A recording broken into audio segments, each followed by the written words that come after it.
മാൾട്ടയ്ക്ക് ഇല്ലീഗലായിട്ട് Tunisia, Nigeria, Egypt, Eritrea, Ethiopia, Bangladesh, Syria, Sudan എന്നീ രാജ്യങ്ങളിൽ നിന്ന് ഇല്ലീഗലായിട്ട് കടൽ മാർഗം ബോട്ടിലെത്തിപ്പെടുന്ന ആൾക്കാരെ ഇവിടുത്തെ AFM, അതായത് ആർമഡ് ഫോഴ്സസ് ഓഫ് മാൾട്ട അല്ലെങ്കിൽ മാരിടൈം പെട്രോള് ഇവരെ റെസ്ക്യൂ ചെയ്യും.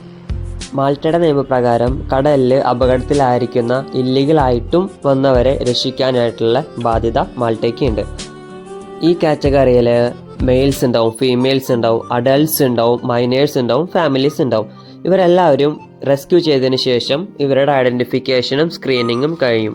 അതിനുശേഷം ഇവരെ ഡിറ്റൻഷൻ സെൻറ്റേഴ്സിലേക്ക് അക്കോമഡേറ്റ് ചെയ്യും. ഗവൺമെൻറ്റിൻ്റെ അക്കോമഡേഷൻ സെൻറ്റേഴ്സ് ആണ്. ഈ ഒരു ടൈം പീരീഡിൽ ഇവർ അസൈലം സ്റ്റാറ്റസിന് വേണ്ടി അപ്ലൈ ചെയ്യും. അതായത് റെഫ്യൂജി സ്റ്റാറ്റസ് തെളിയിക്കുന്ന പ്രൊസീജിയറാണ് അസൈലം. ഇത് സക്സസ് ആയി കഴിഞ്ഞാൽ, അപ്രൂവ് ആയി കഴിഞ്ഞാൽ അവർക്ക് ഇവിടെ കാർഡ് കൊടുക്കും. അപ്രൂവ് ആയില്ലെങ്കിൽ ഇവരെ ഡീപ്പോർട്ട് ചെയ്ത് തിരിച്ചു പറഞ്ഞേക്കും.